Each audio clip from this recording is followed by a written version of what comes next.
Welcome to this crossover edition of the Locked On Florida Panthers podcast and the Locked On Anaheim Ducks podcast. We are part of the Locked On Podcast Network. We're at your team every day. Thank you for making the Locked On Florida Panthers podcast and Locked On Ducks podcast your first listen of the day. For everyone on the Locked On Ducks feed, let me introduce myself. My name is Armando Velez from PantherParkway.com and the host of Locked On Panthers. And for people on the Panthers feed, I am very grateful to be doing this crossover with the host of Locked On Anaheim Ducks, JD Hernandez. JD, how are you doing, my friend? I'm letting you take the lead right now because I'm still not upset. I'm still trying to process the news that I heard about Dallas Eakins. I'm still trying to process it. I'm also trying to process that the Ducks are mathematically eliminated again for the fourth consecutive season. What's it like hosting a podcast with a playoff team?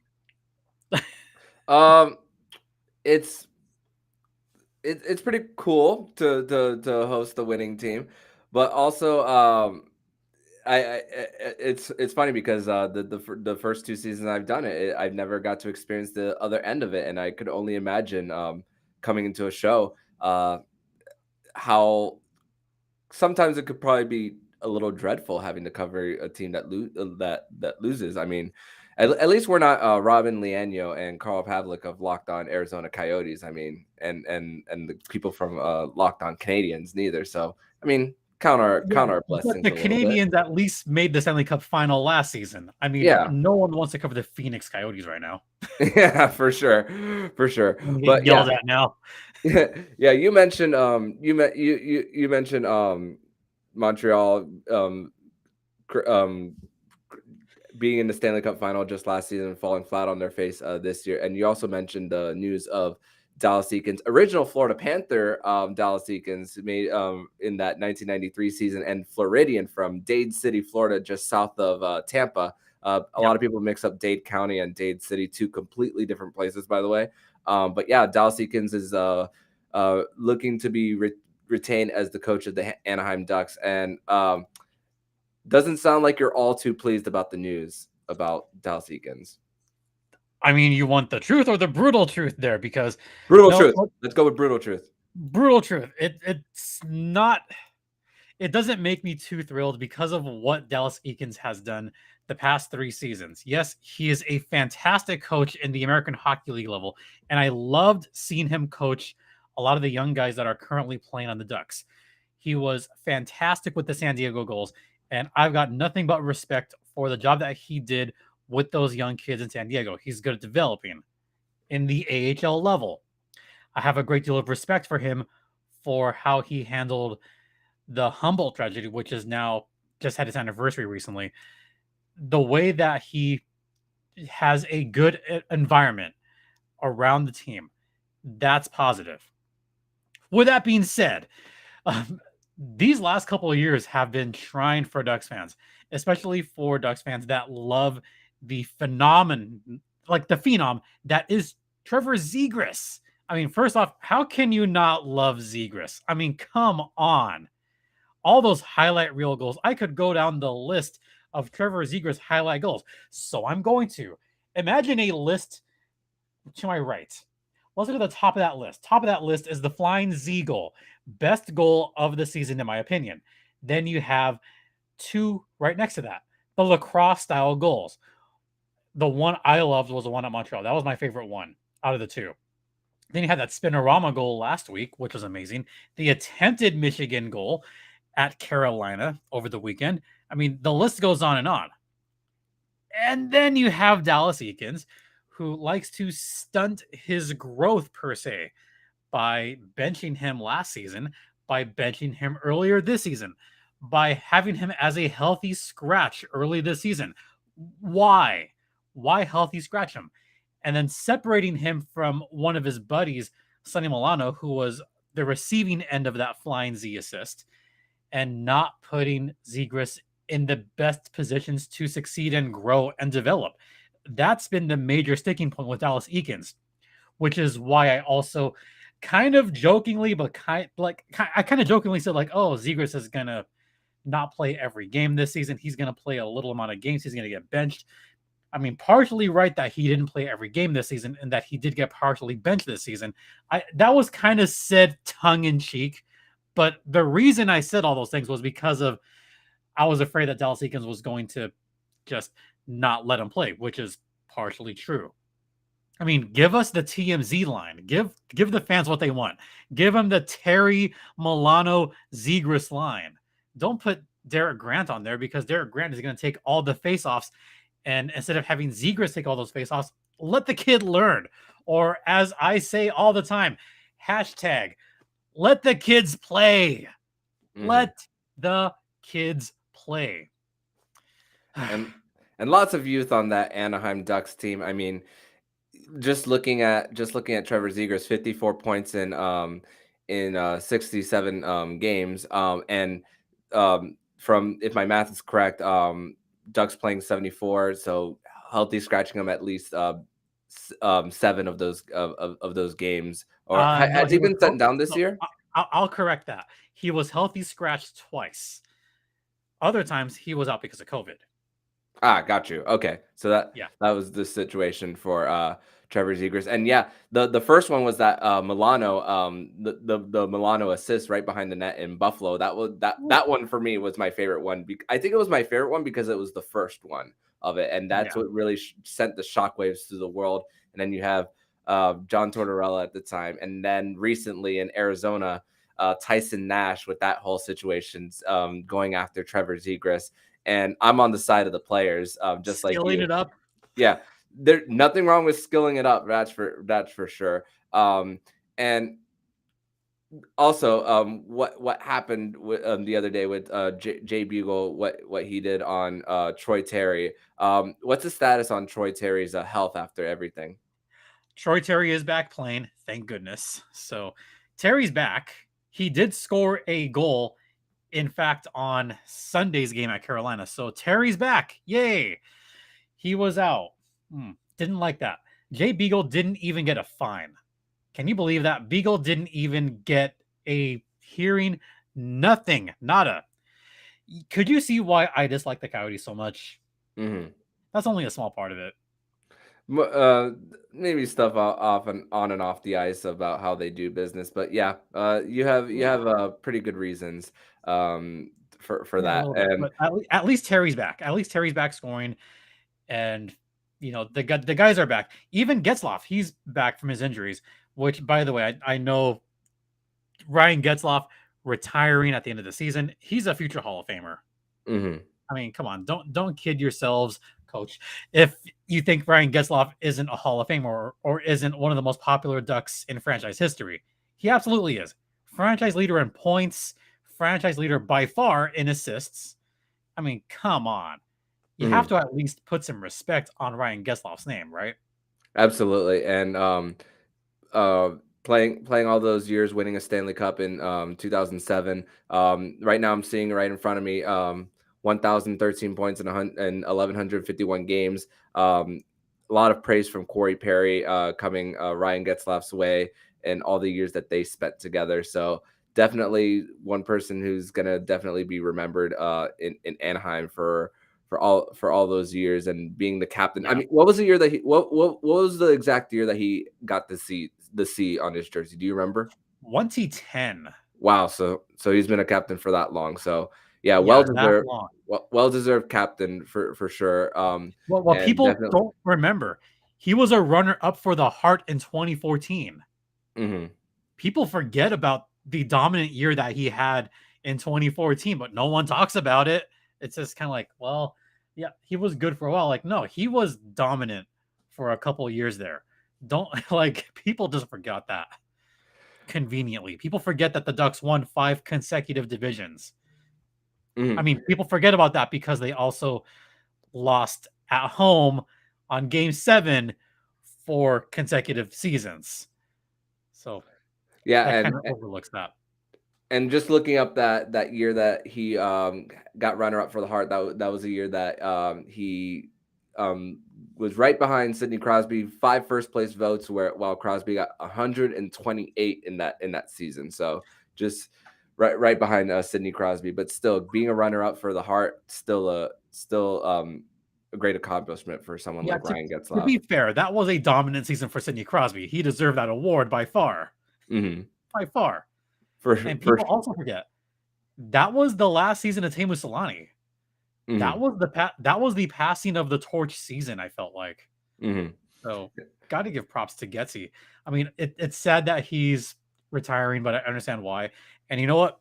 Florida gets to see Getsy one more time. He is expected to play at Florida, and you can bet he's going to play that game at Tampa Bay. Mm-hmm. He wants to play against one of his best friends in Corey Perry. I mean, And definitely want to see that. Definitely want to see that. You've seen those interviews. Like they're close to crying every time they talk about each other on Mm-hmm. multiple interviews, including this past weekend. Mm-hmm. They love each other. Oh yeah, and definitely something that I'll tune in for sure after Florida and Anaheim face each other on Tuesday. But we're gonna transition over to the next segment where JD will be putting me on the floor on Florida Panthers related questions. But first, we're gonna tell you all about Shady Rays. And Shady Rays is an independent sunglass company that gives you the features of $200 glasses for a fraction of the price. That means polarized lenses, well-constructed, durable frames, and premium high-end finishes. Also, something you won't find anywhere else is Shady Rays' insane protection program. Shady Rays includes lost and broken protection for every pair. They will send you a brand new pair if you lose them, no matter what happened. Give them a try, and if you don't love them, you'll pay nothing. It's as simple as that.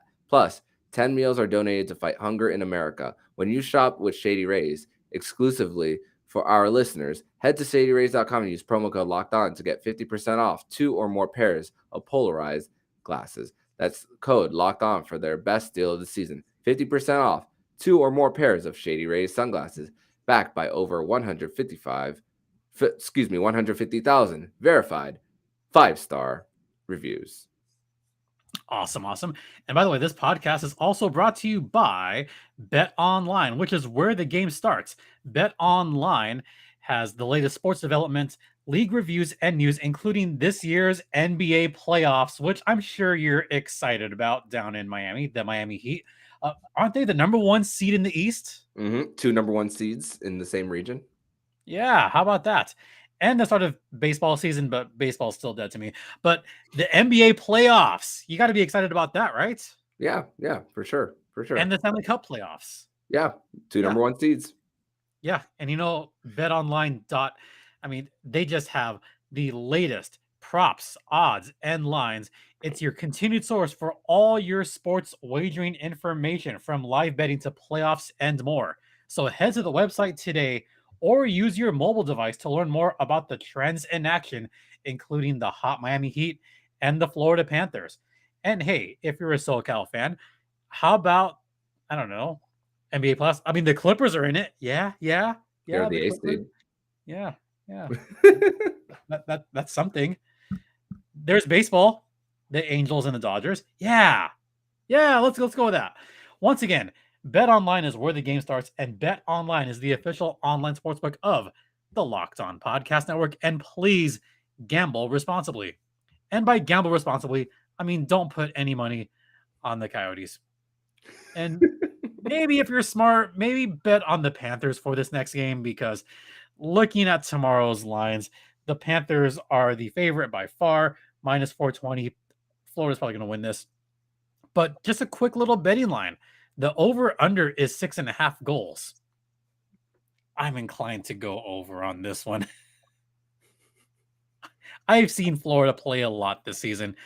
I know what's probably going to happen is Florida's going to allow the Ducks to score 3 goals. Stolarz will probably get the start because, that's what happens.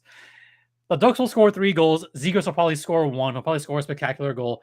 They'll go up 3-0. And then Florida will invariably come back from the depths of wherever they come from every time this happens and win it 4-3 or 5-4, something stupid like that. Which leads me to my first kind of thing that I want to ask. What is going on with the Panthers and these late game comebacks? I mean, I watch these games live, and my first reaction, we have a little group chat, and my reaction is always like, "What the hell? Like, explain this." It's funny because in the middle of the games while they're going on, I don't check that chat at all. So I don't see it until after the game. So while I'm in the middle of working, and then I'm seeing all the reactions that people that you guys, the Locked On hosts, my fellow colleagues, are talking about my team. So it kind of feels good going into that chat saying that. But at the same time, as a fan, as a follower of this team, it can be a little frustrating. I mean, it's happened 5 times this year and 3 times in the last like month, that the Panthers have done this.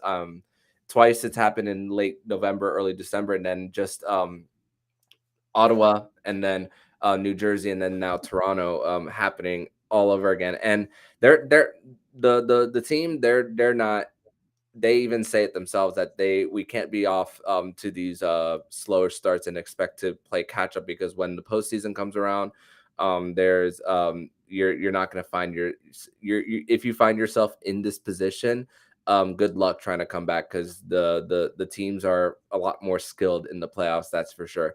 And some of the teams that they've come back against aren't playoff teams. I mean, Buffalo's one of them, Ottawa's the other, New Jersey.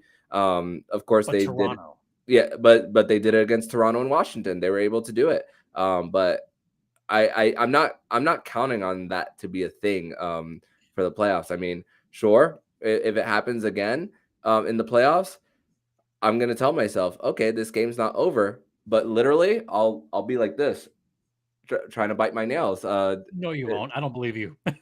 No, for real. When playoff intensity is a different type of level and a different type of mindset going in, and I'll be a little nervous if that happens during the playoffs. But of course, I'll also tell myself that they won't be out of it neither. Oh, rats. That was intended. Um, I guess my next thing that I have to talk about. I mean, yes, you brought up the Toronto comeback, which part of me kind of loves because the first thing I put in the chat room was leaf blowers. Or no, I put a gif of a leaf blower in there.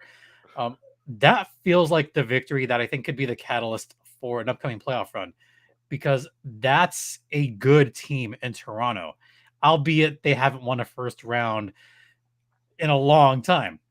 It's been 18 years since the Maple Leafs won a round in the playoffs. So for them to blow that lead, I can kind of take it with a grain of salt.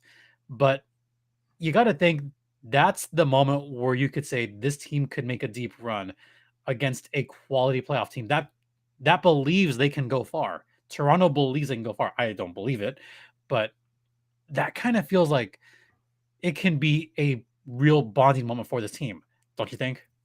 Yeah, definitely. And it's funny because the NHL world maybe might notice that comeback more for the Florida Panthers, not really the maybe partially the Florida Panthers coming back, but other people might also see it as, oh, the Toronto Maple Leafs blew the leads, because with that fan base and that big of a market that Toronto is, they're under a little bit of a microscope. I'm trying to aim this at my camera properly. There it They're is. under a little bit of a microscope more than Florida is. And if they and you said 18 years with Toronto. It's been 26 for the Panthers. Not a playoff series since 96. So these are the two teams that still haven't won since the 04-05 lockout. So these are two teams that are trying to get over the hump. And if they end up facing against one another in a round, the storylines coming out of that are going to be like coming. It's going to be a lot. And of course, more pressure is going to be on Toronto than Florida. I already know that. 26 years, you said? 1996. Oh my God. Wait, so that one year when they made the cup final and the Rats were raining down on the ice at Miami Arena, that was the last time. Yep, they made the playoffs in 97. The next year, 2000, when their recent playoff drought of 10 years was recently broken by the Sabres last week. And then 2012, 2016, and 2021, 2022. That's Huh. it. But they Wow. all got eliminated. They got eliminated early in the first round in all of them. Wow. That seems, I mean, that is worse. Ooh. Wow. So I barely remember that 96 series. Like the only thing I remember was the Rats. Hmm. Yeah, it's funny because in our group chat, in our Locked On group chat, people say Scott Mellenby sucks. Scott Mellenby sucks. But I even though I was only 3 years old when the Florida Panthers made the final in '96, I say in my head, I'm like, Scott Mellenby is the reason behind the rat trick. I mean, Yeah, like come on now, he's a storied figure in this region just based on that. And I believe it was John Van Briesbroek who gave the nickname the Rat Trick. And yeah, I hear stories all about Game 4 of the '96 final that it was 0-0 in Game 4, triple overtime, and just how much of a how the Miami arena at the time echoed when the Florida Panthers were the team to talk about in town. I mean, as far as like the Miami Heat, they still hadn't arrived yet. Pat Riley only arrived in 1995, and it was the year after. So the Florida Panthers at that time were kind of the talk of the town. I mean, the Marlins won the very next year in '97. So it was for a little bit of time, not long, but for a little bit of time in that little year ish. The Florida Panthers were a team that was talked about, and of course, losing a move up north, 45 minutes north west of the city, owner uh, changing owners three or four different times, threats to move. Now with this ownership group who's been around since 2014, they're building a new ice facility in downtown Fort Lauderdale. So it's going to replace their current practice facility, which is in Coral Springs, which is like 45 minutes. Well, not 45 minutes, um, like 25 minutes north of FLA Live Arena.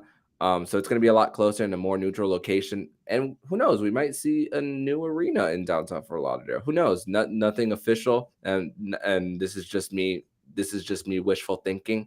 But now with how good this team is and the commitment to the community, what they're doing, it seems that the Florida Panthers are a team that's not going to go anywhere. At least I'm hoping.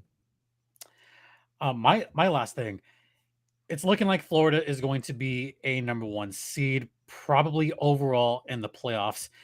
Except for Colorado, they might win the President's Trophy. But to have that number one overall seed in the East, it would look increasingly likely that Florida would play the Washington Capitals in the first round. How do you go ahead to look at that matchup between the Caps and the Cats? It's crazy because, of course, Alex Ovechkin, Tom Wilson, TJ Oshie, Kuznetsov. Um, there's a lot of firepower still in Washington.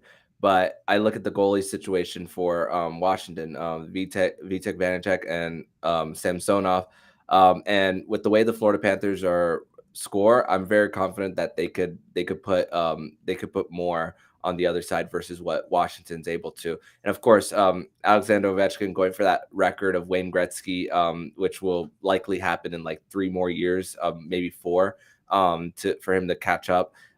They just got to stay out of the penalty box because we know what Alexander Ovechkin can do from the left circle on a one timer that he's been doing Yep. for years.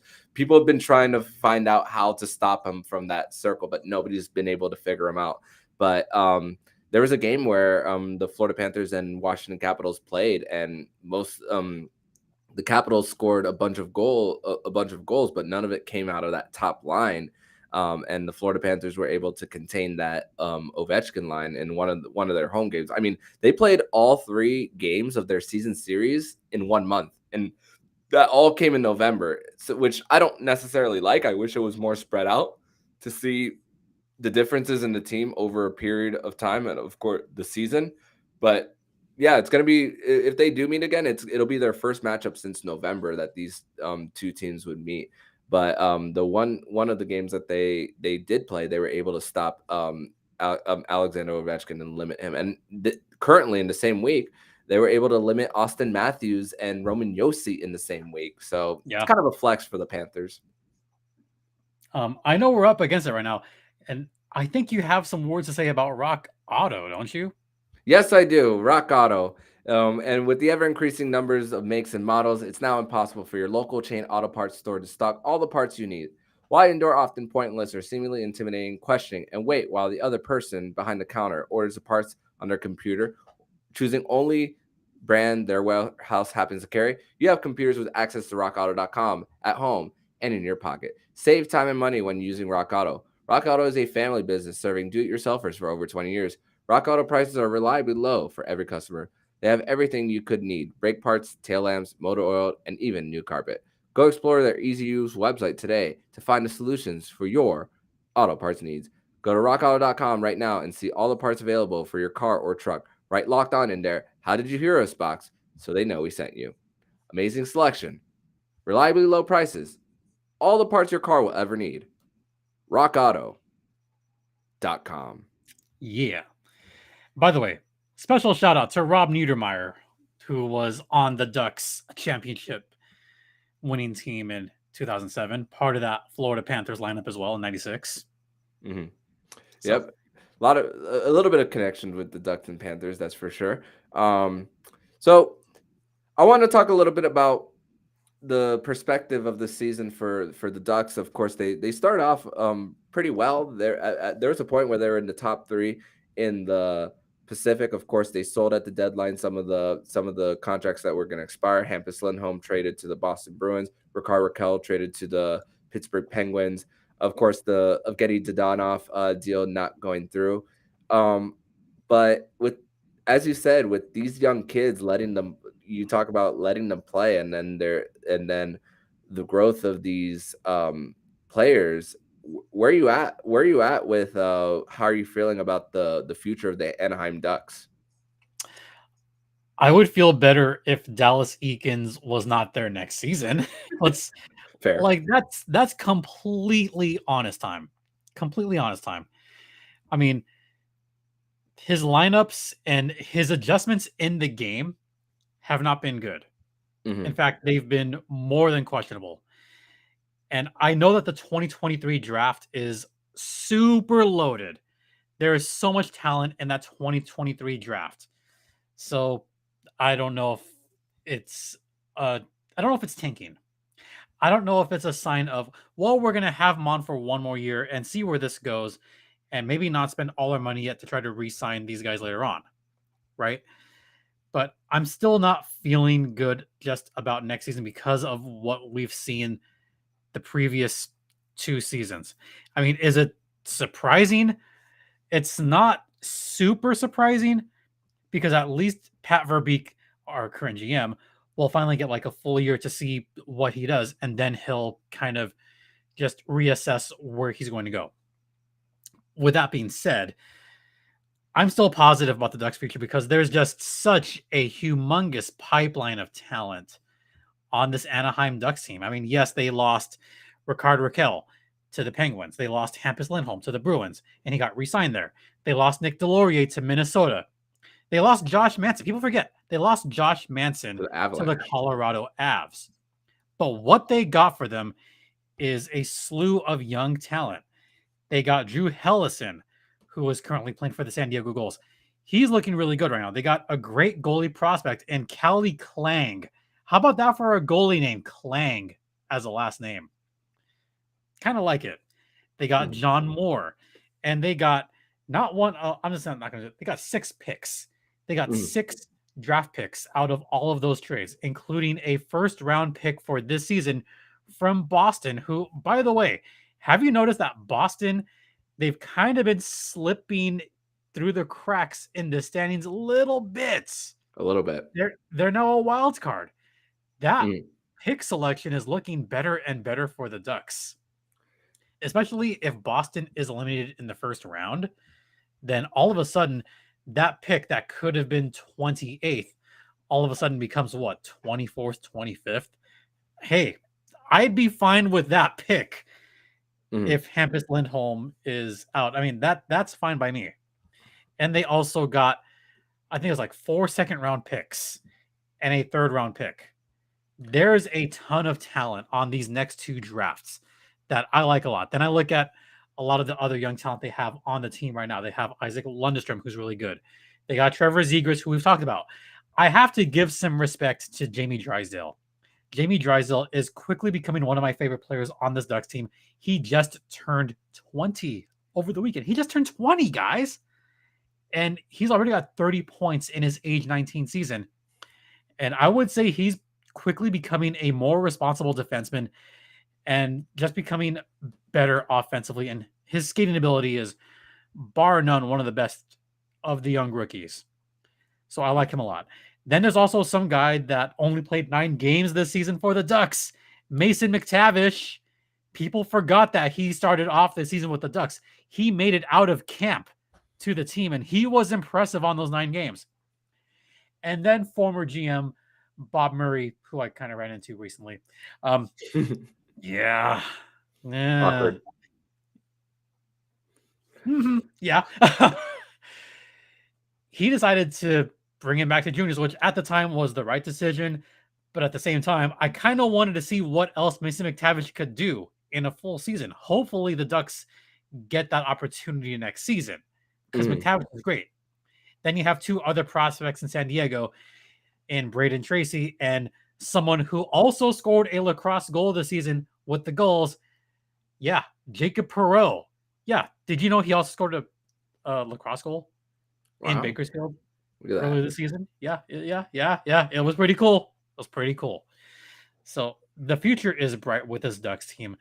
I feel confident. I still feel confident, but I want to see what happens next season. Yeah, and Southern California, when it comes to both of the teams, I mean, it's starting to show more with the Kings now, with their being in the playoff hunt. Even though they're slipping a little bit in the standings, and Vegas is catching them. Mason McTavish, I mean, even him in the OHL, what he's doing this season for Hamilton, 38 points in 22 games, for Hamilton this year. I mean, just incredible what McTavish is doing. I mean, he's been back and forth on loan and coming back and forth there. So that's also something that's very encouraging for this Anaheim Ducks team. And of course, you have a veteran who in John Gibson now, who's been there for a little bit now, and now he's that man. He's that man in the crease for the Anaheim Ducks. And of course, like you said, the new GM for the Anaheim Ducks. I mean, the whole Kyle Beach situation in Chicago kind of paved the way for people to speak out on what was going on in Anaheim with Bob Murray as well. So it gave an opportunity for a more fresh environment for the Anaheim Ducks with Pat Verbeek as well, now taking the reins, and hoping that Bob Murray also gets the help that he needs with dealing with the alcoholism that was earlier this season. So hopefully that Bob Murray is getting the help and that he needs there. But and hope that it's funny because now we talked about the California swing for East Coast teams going there, how it was a gauntlet. It's not so much like that now these days, but where LA is and it Anaheim was for about a month this season. Yeah, say again?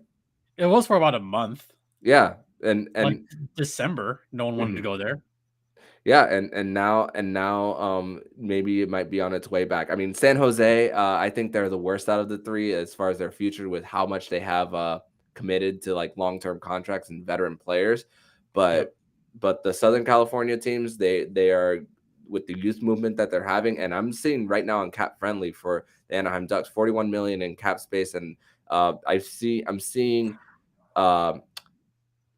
7 second-round picks in the next 3 years for the Ducks. So it could be ammunition for them to make a move.